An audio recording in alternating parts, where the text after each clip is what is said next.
Hello, listeners, and welcome to the Free Soda Podcast. This is part two of Film, the $5 Milkshake. How are my co-hosts doing today? I'm pretty good. I'm just wondering why really is it $5? Matthew, I know you have an answer for that. It's the price we're gonna put on it. Well, he's really the ice cream aficionado. So Before we kick off today's podcast, or this episode, this part of this episode, Matthew, what's your favorite ice cream flavor? Can it be? I would say milk and cookies, Ben and Jerry's, or s'mores. That one's really good too. but specifically Ben and Jerry's. No other company will do.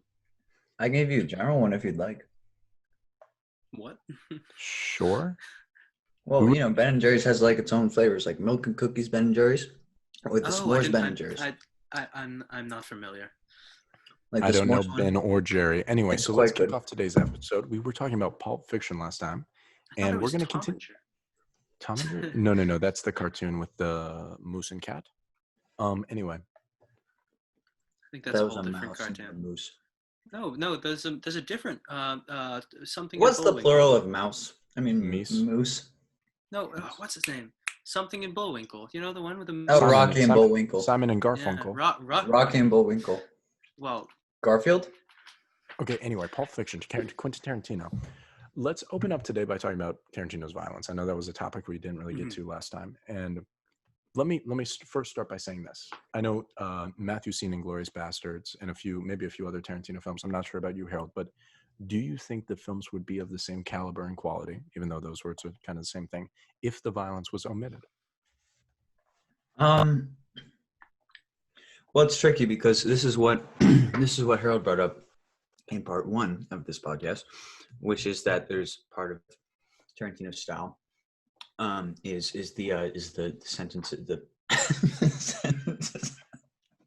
Are you all right, Matthew? Something come to mind? Apologize. It's all right, dude. The sentences. Well, I think that Tarantino's violence is, well, on a few interviews, in response to, because sometimes he's criticized for this kind of hyper violence, hyper stylized violence that he often portrays in his films. And when he responded to an interview question saying, why do you continue to implement such intense and graphic violence in your films? He said, well, because it's fun. And I think that a lot of his followers really like that answer because it appeals to his base. But a lot of people who don't like such intense violence in his films were a little disheartened by that. And like this violence without intention, like a filmmaker doing it just because it's fun and incorporating something that really isn't appropriate into your storytelling and your art just because you find it fun.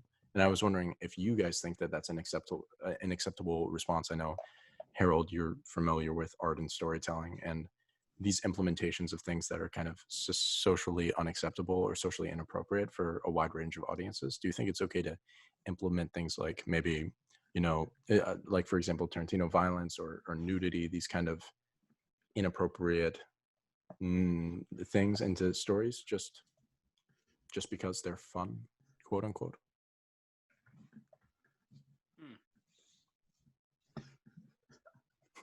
I mean, yes, yeah. I think that you're really getting into the big question, or we, I suppose, are getting into we're coming to this bigger question of like what should be the purpose of a film, what should be the purpose of art in generally. Oh, let's I think do it. that's yeah. Well, I mean, it's kind of a tough question because like, I mean, Okay, no, wait. Let's do it. If I may, before we tangent too far, not tangent, but if we break off. Sure, Matthew. Why don't you say something? Okay. Okay. My answer to that question was going to be that it's similar to what Harold was saying earlier in part one about the sentences and then punctuation. Are you all right, Matthew? It seems something keeps getting caught in your throat. I apologize. So sorry, you take it away to what you're going to say. Yeah, no. Take your time. A few technical difficulties. I apologize, listeners. So what I was going to ask you, Harold, is if you had the opportunity to create art for like the rest of your life, but you had to pick one intention, like one ultimate goal that you always Hmm. told stories with, what would that You be? mean Like if you mean one method? Like if I could pick not not acting or not, painting or not method, not method. I mean, like if you had to put your art in a box, like for me, for example, let me try answering this. And I know you don't exactly agree with this philosophy, but I like to create art that can engender a certain type of empathy in my art audience. Like tell a story that's so compelling that you don't just understand the characters, but you learn to feel with them. And I think that's really apparent in films like Barry Jenkins' Moonlight, and even in if you look at The Shining and films like that, where you're so engrossed and enthralled by these characters that you understand them on just not just like a base level, but a emotional and foundational level. And that's what I would like to do with my art. If I had to pick like one thing, like one objective my art would have, and I was wondering what yours would be, just if we're talking about Hmm. like grand scheme purpose of storytelling. I think that's a good question. I think and it's a very personal question, like very Yeah, for individual, I sure. think. And it reminded me of this the very famous Oscar Wilde quote, which is, "I regard theater as the greatest of all art forms, the most immediate way in which a human being can share with another the sense of what it is to be a human being." Hmm. And I think that a little bit of that I see in your answer to this question, to your own question about engendering a sense of empathy in your viewer. And I think that I kind of disagree, because the art form that speaks most strongly to me is music, but specifically choral music or group music, Hmm. group vocal music. Um, I know that's a very broad group No, category. I think that's super Um, fair. yeah, but and as I said, it's a very personal, individual thing. But and the reason that I find that so compelling, as opposed to the other art forms, um, is that I think it does a very good job of um, you know giving the listener a deep, very deep sense of a very specific emotion or feeling or experience, um, instead of more of like the whole arc of a story, and the whole, and the empathy with an entire character. And so I think um, I really resonate with the real deep, like one single moment, you know, that kind of art form, that the deep empathy of, and a lot of choral music is religious, so and there's a number of like many choral pieces that are written about every single moment, every single biblical moment, and the conveyance of that incredible emotion is what I'm drawn to. So I think, to going back to your question, I think that that's what I would, if I were to, as you say, confine my emotion, my art to a box. Mm-hmm. That's the kind of thing that I would like to convey with it. Mm-hmm. If I may answer your question as well, I think my answer would actually be, I don't have a certain, like, I don't know, mantra or something that like None of the above is not an option. Okay, well, if I may justify that, I was just going to say that, like, because I think it's a nice sentiment, feels like it's really underplaying it, but what you said, I think is a nice way to have a nice thing to back your art, of like this idea of trying to invoke empathy out of your viewers. But then I think of like what kind of, I mean, I haven't done, I would say I don't think I've done enough art to say this is my approach, this is what I want to do.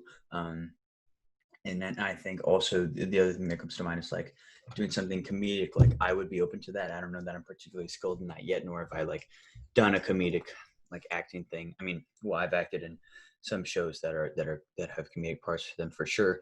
And I don't know that you really get empathy out of your viewers when you're doing something funny.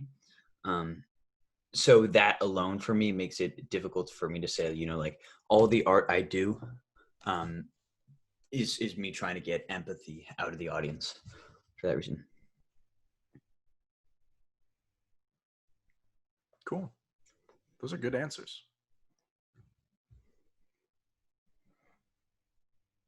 Harold, I I think we're getting, agree. yeah, there we go. I'm very impressed with the way that that we didn't get into what I may be so bold as to describe as a useless conversation about the purpose of art, but um, because I think that's quite the rabbit hole. But just to go back to this Oscar Wilde quote about um, regarding the theater as the greatest of all art forms, really ranking them there and saying that because it is the most immediate way in which a human being can share with another the sense of what it is to be a human being. Mhm. I really like the last part of that, conveying what it is to be a human being. Yeah. I mean, in my experience, I think that that's what art is in essence. You know, various parts of what it is to be a human being. But I think, I definitely disagree that. Well, firstly, that theater is the greatest of all art forms. Again, that's a very personal thing to me. But secondly, that what makes it great is because it is an immediate way. May I? May I Absolutely, yeah. defend Wilde? I think that how you would make the case is that it's the closest you can get to a piece of art, and the art is being produced right in front of you. You're seeing it come to life, and I think that, like for example, if you're looking at a piece by Picasso, you can't really get intention. You're not seeing it made. You're just seeing something that he created hanging on a wall, and you're making your own assumptions. You feel a bit alienated from it, and often art of that caliber is kind of on this level of elitism where you're like, I can't reach that. Like, oh my God, this master craftsman has made this beautiful piece only for me to admire and for me to feel a little bit, but not for something that I can stand at the same level at on the same playing field. And I think that choral pieces may be a little bit.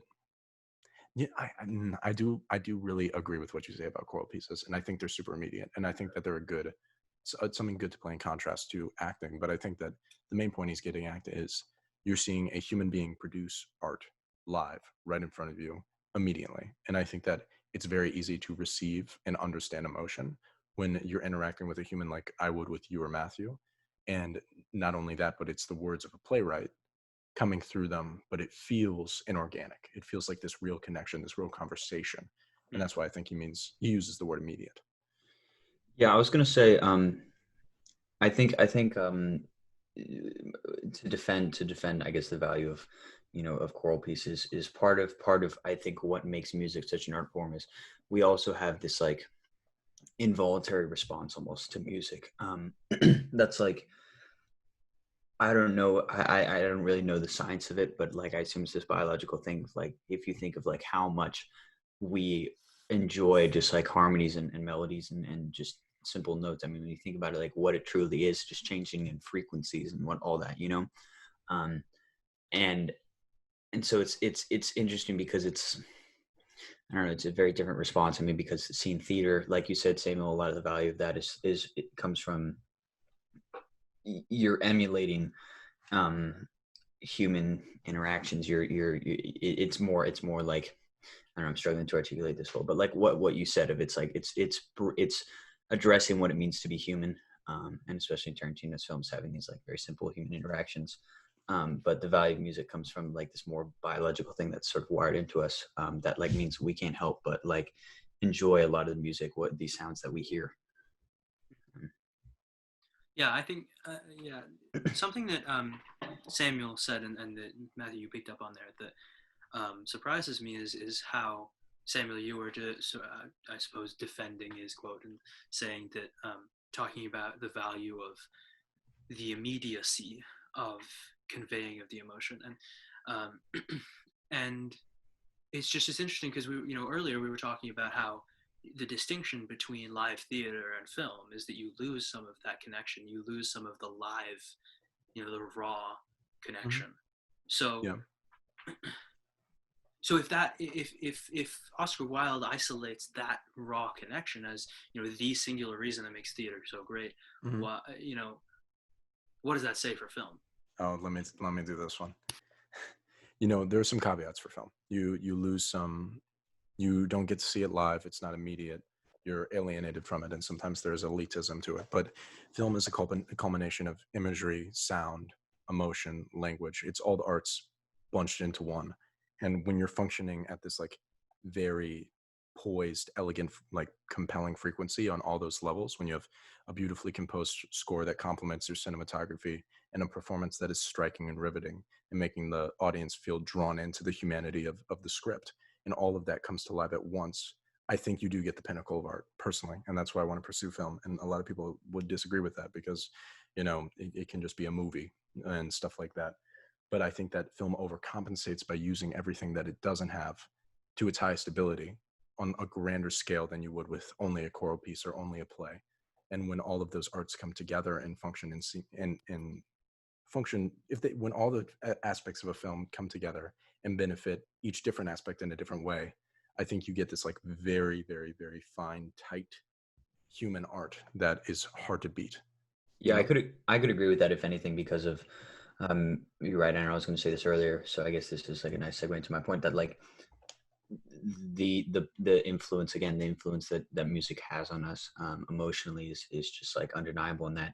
And you're right, the way that film then integrates acting and puts it together with music is extremely powerful. Obviously, I think like some of the most I was watching some movie scene the other day and I was really touched by it, and I just realized like how much of it was the music to me, particularly because I think I was watching the scene more out of context of the movie, and so I didn't have as much build up from seeing the rest of the movie to be like, wow, I really empathize or sympathize with this character right now, and I like feel sorry for them or for whatever reason it was. I don't remember what scene it was, but that music, whatever music was playing, did so much for me in trying to draw certain emotions out of me as a viewer. So yes, you're right. I think going back to an original question we had in part one, that's like a huge difference between acting and theater and art in general on a stage and on film is that you can use the power of music, as it were, even though that sounds really cheesy, to help tell your story and draw emotion at the viewer on camera. Yeah, I think if you break it down, I mean, how I like to break it down when I like to storytell through film, is kind of you use the music to get your audience vulnerable, use the framing to get your audience trapped, and you get you get your actor to actually bring out the humanity there. And I think when you do that kind of 1, 2, 3 punch, even though there are a lot of other intricacies involved, you get in a very effective way of storytelling. And just like as an example, I know when Disney was constructing their Disney Plus trailer, like with all the old Disney films and the newer Mm-hmm. stuff all together, like people would watch that trailer and just like start crying. Like it just evokes this visceral sense of emotion. Right. And also length is another huge factor. Like sitting down for example, Pulp Fiction, a 2.5 hour film, you're stuck. And if you really commit to watching it, you will come out even slightly changed than you would for, I personally think, like a 7 or 8 minute choral piece. And that history you can actually culminate with film, like Disney films, which everyone grows up with, like that makes a striking appearance in your character. And I think it really changes how you see the world and how you perceive the things around you. Well, that then my question in response to that then is, do you think short films that are like of 7 minutes, because I know you've made some of those, do you think those have as striking of a changing on your character, or however you phrased it, as like a 2.5 hour film? If or do you think it's just time has the biggest effect? I mean, I think they do, but I think that, I mean, personally, I think short films are just, you work for the privilege to shoot a feature. Like to be able to create a piece of art that is 2 hours long and is like going to be observed by hypothetically on a global scale, like that is a privilege. And people that have demonstrated themselves to be able to do that on a smaller scale should be allowed to move forward and do that on the large scale. But I think that short films can be very effective Yeah. and very artful. And I think people that pursue short films their entire life are masterful. I just think that it is, I do consider it a stepping stone to feature length where you really get a strong emotional build, you know? Yeah, it's harder to hold their attention for that long too, I imagine. Yeah, but if you do. Yeah. Um, just going back a moment, I suppose play devil's advocate, or rather just propose a question, criticism that I don't necessarily believe. But Speak, so my friend. it seems like what we were just talking about, what you were saying about film is sort of the culmination of all these separate art forms, and that can result in something, as for example, as you described, can evoke such strong emotional nostalgia, like the Disney Plus advertisement, whatever. Um, so the criticism that may arise, or like is, do you think that um, when you get a film as a culmination of all these different art forms, it is a culmination of all these art forms in a worse way, like in a worse form? Because I think when I was talking about what's so great about a choral piece is that you really are drawn into a very small moment and a very and a very small, very emotional moment is drawn out into maybe a 7 or 8 minute choral piece. Mhm. And and similarly with photography, you get a long time to look at one single frame and really appreciate it for the art that it is. And so, do you think that something is lost in the speed? In something is and also are people overstimulated in a sense Mhm. in film? I think Like, that. Oh, yeah, sorry, no, I'm ready when you you can, are. you I think that it is. I think that yes, I think a film always has the capacity to lessen the arts that it's actually composed of. But oh well, we're gonna take a minor tangent. I'm gonna ask Matthew a question. No, no, no. One of our co-hosts is going to go grab something for his microphone. Matthew, in your experience in Pulp Fiction, did you find that the performances were kind of unique and in that offbeat tone that Tarantino's known for with like his actual style of filmmaking? Yeah, I mean, it's tricky because I also something I wanted to bring up that I would ask you guys about is how much there was a placebo effect of watching that movie. Um, because both with what you just mentioned of like would I have been able to recognize that this was a Tarantino film without knowing, having like gone into it knowing this was made by Quentin Tarantino, Mm, like I feel like I can say, oh yeah, I could totally tell, but could I have actually known that without knowing who the director was? yeah. That being said, I do well, he is I in the film, so yes. But it could have been directed by someone else anyway. No, I think we'll say, assuming I didn't have any placebo effect, then yes. I think sorry, can you I explain what you mean by placebo effect just a Oh, little can bit I more? explain? Yeah, sure. yeah, sure. Actually, no. Matthew can explain for himself. Whatever he has. Yeah, I just that like it's in this case it's like I go in knowing that this is a Quentin Tarantino film, so I'm like expecting and assuming there's going to be Quentin Tarantino like classic moments, and then I'm like, oh yeah, that's a Tarantino moment right there that I'm watching right now, um, Right. because I'm predisposed to think that, um, knowing sort of a little bit of what he's like as a director and what his films are like. But I think yeah, the tension and the surprise are the key attributes I notice anyway. Um, just like I mean, if you look at the scene where Vincent and Jules, that's his name, right? Yeah, go into the apartment, um, and they're being very kind and whatever, and being like, "Don't worry, it's all good." When they confront these guys, and then it goes from 0 to 100 like that, that to me, I think I believe is a Tarantino moment. You could correct me if I'm wrong, but I don't know that like that sudden surprise and that total change in character. Also, just yeah, the very human interactions where it's like this conversation isn't really advancing the plot, but it feels more natural that way. That to me seemed Tarantino, but I'm not as experienced with it. With his films, I'm not an aficionado here, but Oh, I I would say agree. yes overall. Yeah, sure. Good tangent. Now that Harold is back with us, I apologize for that. I just wanted to make sure you heard my point loud and clear, because this is where we have a bit of friction between each other. A film, we're talking about the aspects of film, different aspects of film, and if they are worsened when functioning as a whole. And I think 90% of the time they actually are. I would agree with your point, Harold. I think that making a film is so dangerous, and it's so incredibly hard to make a good film.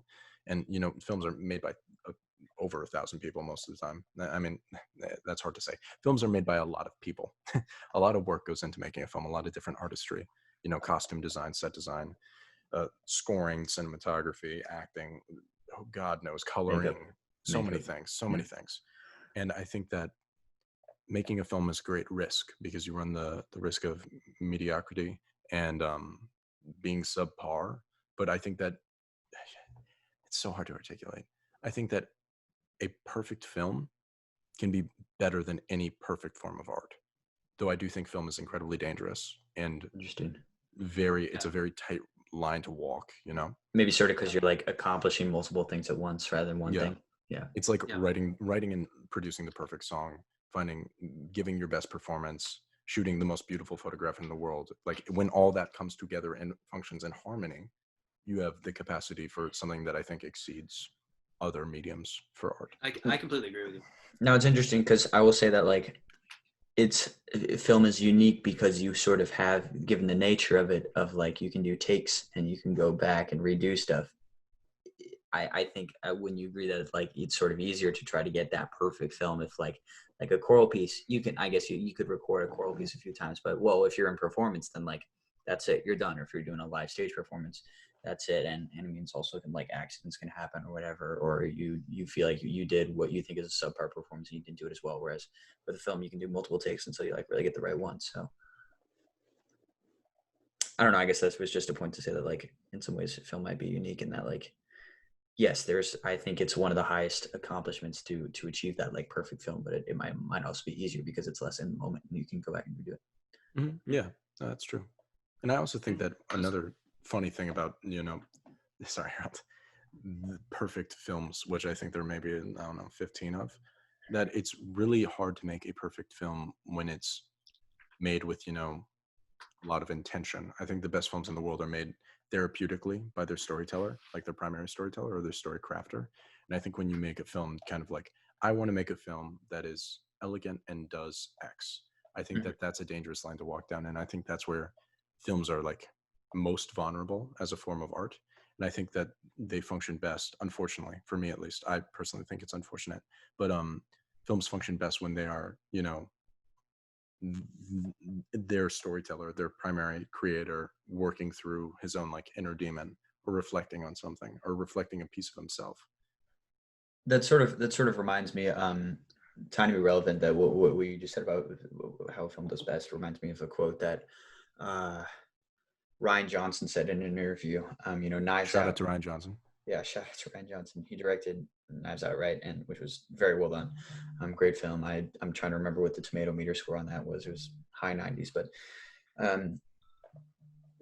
I found it interesting. They said in an interview that like the best way to write a murder mystery or a movie with a plot twist is he's like, don't anticipate the plot twist. I was just reminded of this when you said a film, like maybe a film shouldn't what did you say, something about knowing what it sets out to be something? Oh yeah, a film that lacks intention, or a film shouldn't be based on intention. Yeah, exactly. So it's like that's reminding me of what he said, that like a film shouldn't, like a big murder mystery, you shouldn't start with the plot twist and then work your way backwards. It's like, which I find interesting because I imagine that would be very difficult, but it makes it more organic that way. Obviously, it'd be if you try to go about it chronologically, and then it means you can like really focus on the build up to that plot twist. So the whole thing feels natural, but I just found that interesting, especially because the Knives Out was quite unique and obviously accomplished that very well. So it was an interesting thing that he said that, because I never would have thought of that. My instinct would be like, oh, okay, let's think of the plot twist first thing. So, Harold, do you have anything before I take us on a tangent? The only thing I was gonna add earlier is when Matthew's talking about what's unique about movies and film is that the incredible gift of being able to rewatch something, not just for the editing process, but for the like appreciating it as an audience, as a viewer. That being able to go back and see it many times, and I think that that's really why you develop this strong sense of nostalgia with things like a Disney film. Like it's because you saw it a whole bunch of times when you were growing up at different stages in your life, and like that's not something you can really, there was one incredible performance production of Hamlet that I saw when I was 7 or 8, and I'll never see it again. So I feel like it's a blessing and a curse is sort of what I'm saying. Yeah. Here's my tangent. Team Tony or Team Cap? What? Matthew? Well, I'm a fan of Iron Man, but I'm talking about you know what I'm talking about, yeah? I like the A team. Civil War. Yeah, the, Civil the War. like moral debate about whether the Avengers should have the freedom to just intervene or if they Yeah, should be part of the yeah, UN. yeah. Well, I was about to say that, like, I mean, part of the problem is Captain Cap was in the right because of the whole situation with Bucky, that he was innocent and people didn't think he was. But in terms of the UN, it's tricky because I mean, it's ironic that Iron Man chose the side he did, because you'd think Tony Stark is more, compulsive, and he would not want to be, tied down by the government. But I would say, I mean, a point, actually, a parody someone made of that film is that, like, they were like, showing film of how much destruction they did to New York City in the first Avengers flick, but then it's like the what was it, the UN or the National Security Council's plan was to nuke New York City, and it's like, okay, we did a ton of property damage to New York City, wrecking buildings is the whole, like, jump from building to building, but it's like somehow the plan to nuke the city was better. So yes, that is my answer to your question, Samuel. That's a good answer. Yeah, That's a very it good is a good answer. Harold, do you have? Okay, Harold hasn't seen the movie, so we should probably be on this day. And I should give credit to the parody who made that point, because I didn't. But Cool. Harold, do you have another question? Nothing as controversial as I assume that question was. Should we go back to the Ewoks? No, I think we should leave the Ewoks. I think we should leave them alone, honestly. But I just want to make sure that we remember the note that George Lucas originally wrote them into the script, and then they were removed when the movie was re-released as a Blu-ray.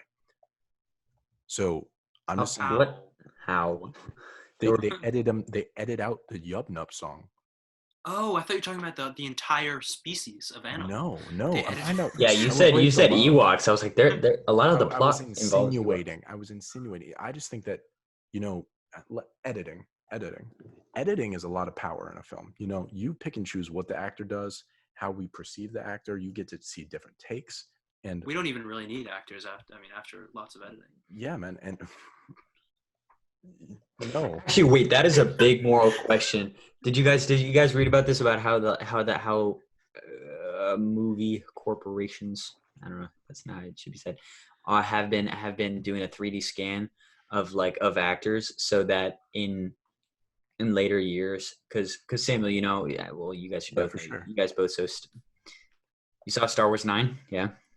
You know how Carrie Fisher, unfortunately, passed away before they could make that flick, and then fortunately they had filmed a few scenes that were on the cutting block for Star Wars 8, but then they decided to put them in and use some editing magic for Star Wars 9. But there's this moral dilemma question of I guess it's a moral dilemma question of is it good or bad? And of course it's a little profitable, but does it take away the actor's job? Since it's exactly like what you said, Harold, of does editing take away the actor's job if you just make this 3D scan of people, which they've done for Marvel, I think, in part to help with CGI, if you're trying to make Mark Ruffalo into the Hulk or something like that. But is it morally wrong to make a 3D scan of an actor so that post-mortem you can profit off of their face, basically, and continue to use their character after they die? I don't know what you think of that, Samuel. I feel like that should be incorporated in contracts in this day and That's age, a good point. Yeah. I think it was Marvel said they did that, though, and that I guess it must be part of the contract. Yeah, that every person gets a scan, just in case.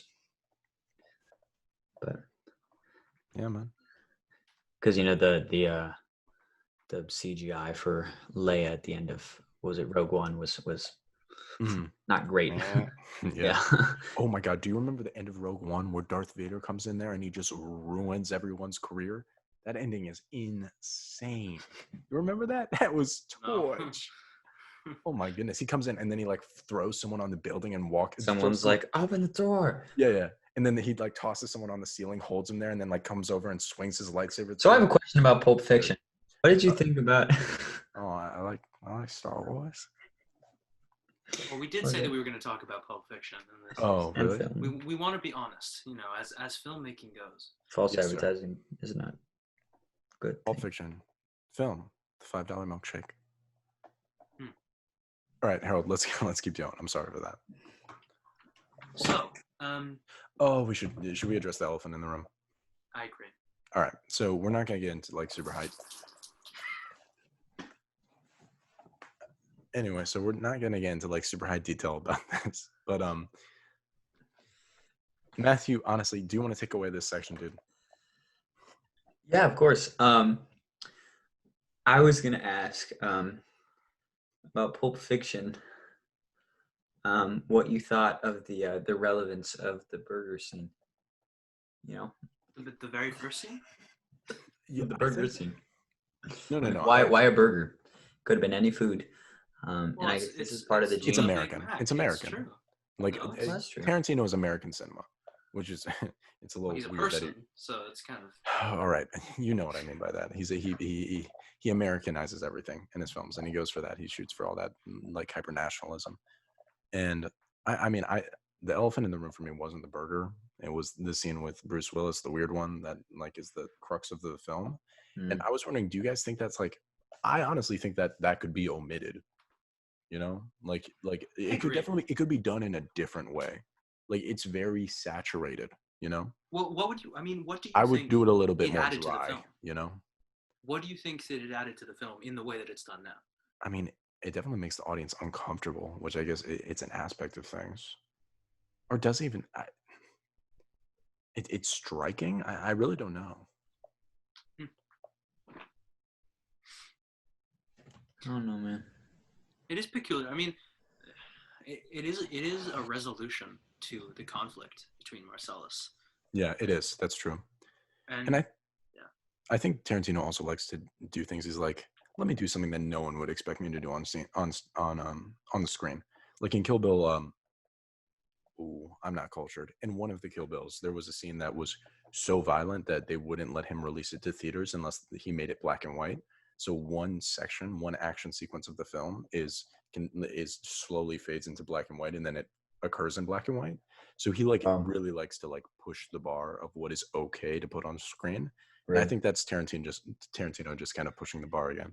I'd like to ask him. I don't know if you know the answer to this question, but because I only saw an interview or article about how like Tarantino's gotten so tired of reporters constantly asking him the same question of like, what's your take on like, or like, why do you like to put so much violence in your films? And he apparently has answered this question multiple times. And the only interview I ever saw was the one where he told the reporter the interviewer was literally like, I'm not going to answer this question because you should know the answer.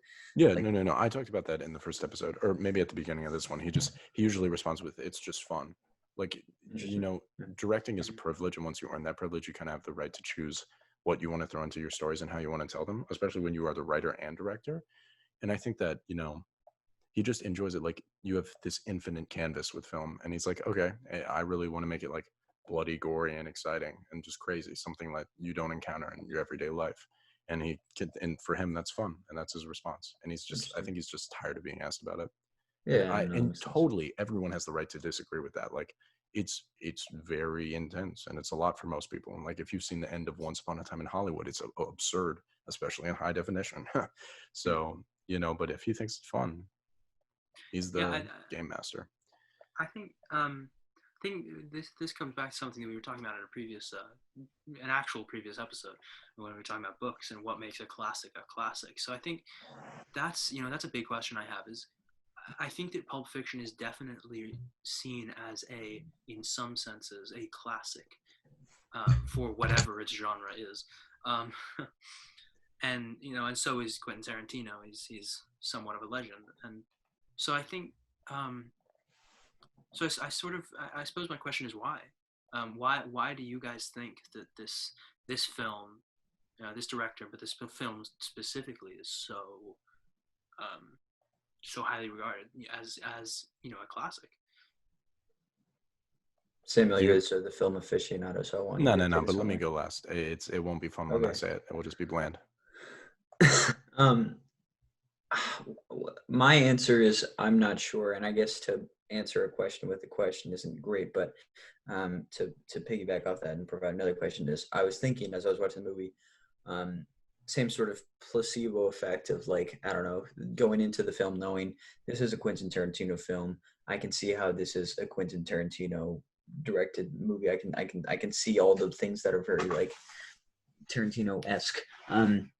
But then same thing for like going into a film knowing like, oh, this is a classic. This has been on my bucket list, and watching it and being like, yeah, this is a good movie or whatever. I can see how this is a classic. My question, I guess, is like, and Samuel, I don't want to like divert you away from answering Harold's question, but like, Mhm. would you guys have been able to tell or feel like I can see why this is a classic before you were told that's a classic movie right there?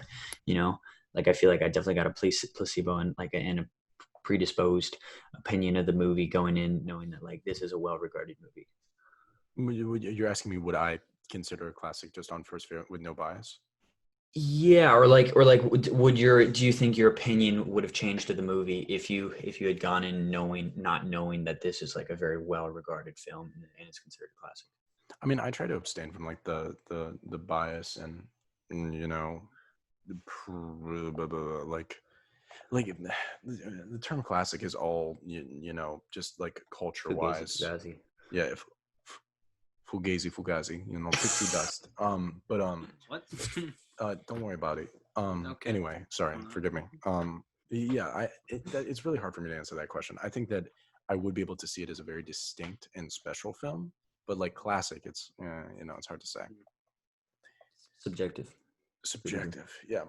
What was the original question, Harold? Why is it a Yeah, good film? sorry. Yeah, why is it so highly regarded? I guess I would This is revise why my it's highly question regarded. to- You ready? Sure. So here's the lore. Here's the lore of the film. Tarantino used to work at a movie rental place, and back in the old days, back when the world was black and white, when he was growing up, you know, movies were just this kind of basic entertainment, an action flick, a romance flick, like these nothing, very thin paper, you know, tissue paper films. And what he did was he took all of them, condensed them on top of each other, and made this dense, riveting, unique excuse me, dense, riveting, unique film that was like all these things that he grew up with made into like a serious, viable source of entertainment. So I think that it's unique because it took all these old, dated, cliche movie lines, techniques, storytelling strategies, and made it into something special and classical and elite. You know, Mhm. he turned blockbuster movies into cinema in a way, even though it's a weird way of saying it. Again, it feels weird to sort of like how I felt bad comparing Marvel to Pulp Fiction. I feel bad comparing Pulp Fiction to Scary Movie, but somehow your description reminded me of that. If that Scary Movie was like poking fun at like all the classic horror movies or Mhm. whatever, like taking a certain genre of film and like Yeah, combining. it's like the inverse of that kind of. Exactly. Yeah. Yeah. Interesting. Have you ever had an acai bowl? Yeah, I wasn't a huge fan. Why not? Well, I didn't know how to say the name at first.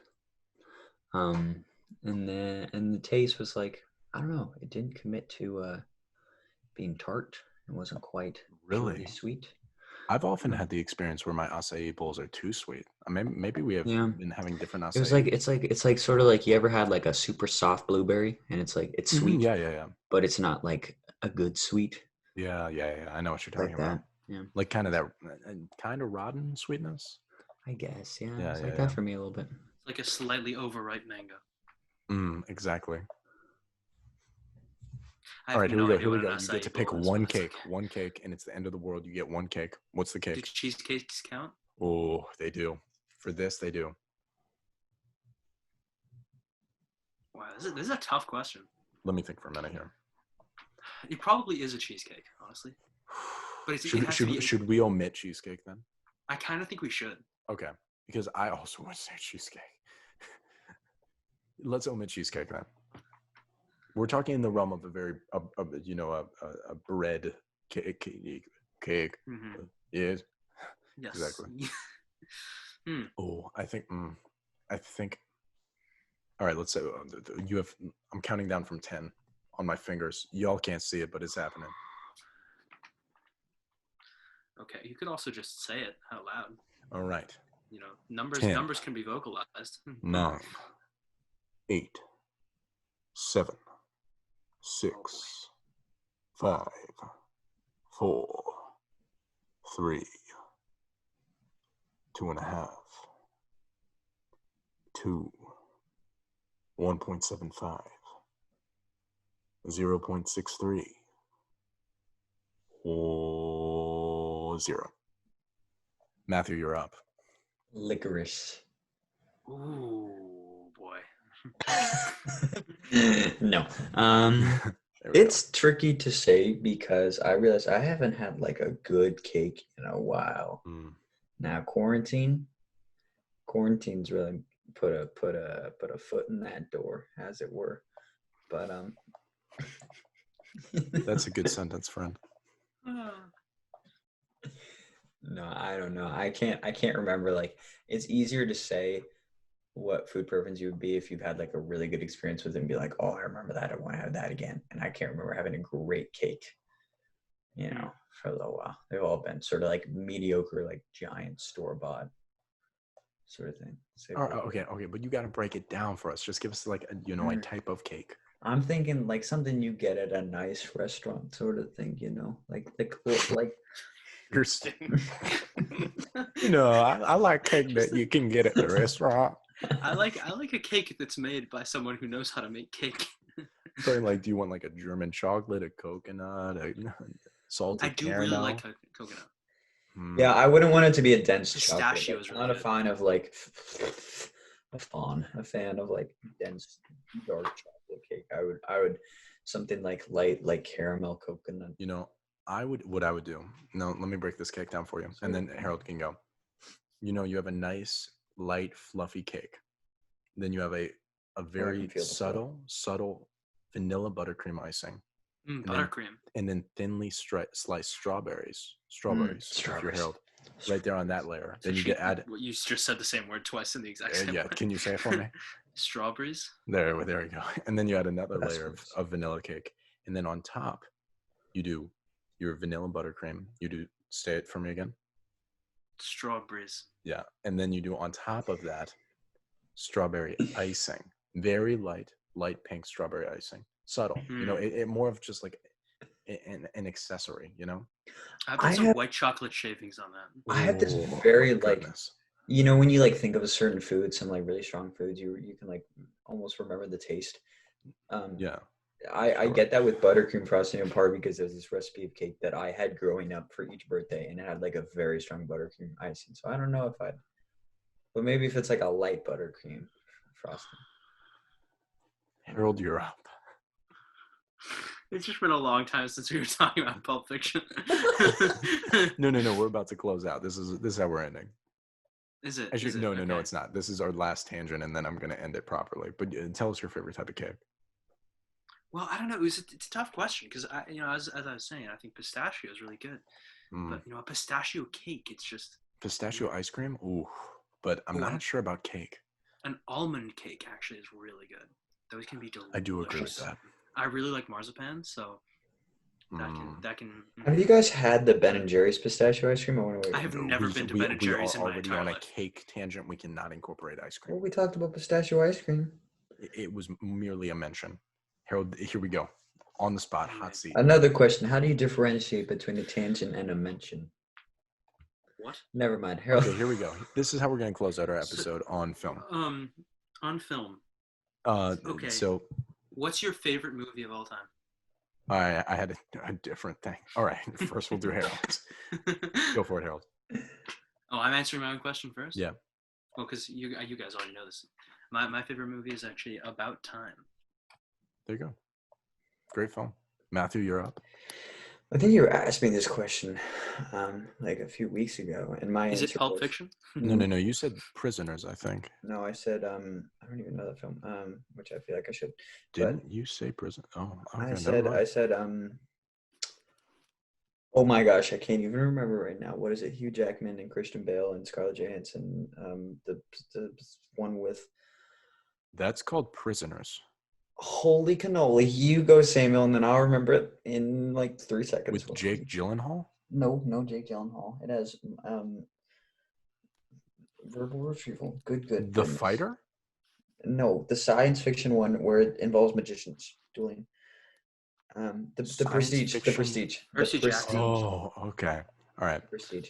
I often would say that was my favorite in part because I was it was several years ago that I watched that, but I found it very unique and I was blown away by it. And also like, yeah, I just think that it's a unique film. It's not like, to say Avengers is my favorite film, even though Avengers Endgame was quite good. It's different. My favorite film is There Will Be Blood, directed by Paul Thomas Anderson. The legendary PTA, incredible piece. A lot of people don't like it, so they say it's too dark. I say it's perfect. The perfect American tragedy. Anyway, this is how we're going to close out. We're rating Pulp Fiction 1 star to 4 stars. You can also do 0 stars or half stars. Wait, Harold, why not you're ready to 5? rumble. What? No, not 5. That's an odd number. But I'm literally looking at ratings online right now, Yeah, but and we're doing they're all 4. at 5 stars. That's plagiarism. You 4. can't steal someone's rating. Okay, but why can't we do 6 stars? You want to do? Okay, fine. We're doing 6 stars. As long as it's even. Well, I'm overwhelmed by having so many options. I feel like I'm gonna get FOMO from picking another Okay, star. scale 0 to 100. A grade. I think we should. Well, now I'm thinking about grade inflation in high school. 0 to 4. No, I think that we should rate it out of 1 star. Either you liked it or you didn't. Are we ending on that? Are we gonna end this? I think we should end right now and No, not. we are giving this a review before we get out of here. These listeners have been waiting. Can we say my answer is and then just cut it right there? So never mind. Stupid comment. What's your score, Sarah? What is pineapple upside down cake? Anyway, Is You that want me your to break answer? it down for you? no. Gosh, Is that your favorite So kind of first cake? you want to get a pineapple. No. You get- A whole pineapple?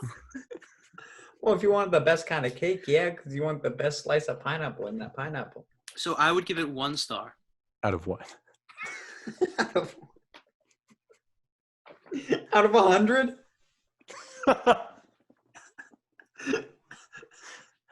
Okay, so Harold has given Pulp Fiction a 1 out of 1. Good review. Strong. That means it's like his favorite movie. That's 100%. Matthew, you're up. Can I put it out of like 7? Sure. I give it, What? I feel obligated to give it like a solid 6 or so, because like it's a classic, but I don't want to go all placebo on this movie. So So Matthew gives Pulp Fiction a 6 out of 7 stars. yeah, I need to know that isn't 100. I can't do that, Matthew. Go with her, Samuel. You could have just done it out of 100. I need to know what 6 over 7 is. That's an 85.7142. That's Okay. not bad. Matthew Johnson rates Tarantino's Pulp Fiction a B, flat B. It's a B. No, I can't do that. Okay, let me put it out of Oh my goodness. Okay, I give Pulp Fiction 6.5 out of 7. Okay, cool. I give Pulp Fiction a 4.5 out of 5 stars. I think it's great. Okay, so now we're allowed to do it out of 5 stars? You're right. I That's give it an a 1 out of A-. 1 stars. You know what? Thank you everybody for listening to the Free Soda Yeah. podcast. We're gonna, show a little mercy and end this episode now. Yeah, and if we average all those scores, I would say that the general consensus is meh, pretty good. Yeah, everybody go watch Pulp Alrighty. Fiction. Shout out to Tarantino. We are not Or don't. sponsored. Yeah, or your people. All right. Thank you guys for listening. You guys rock. Peace. Sayonara.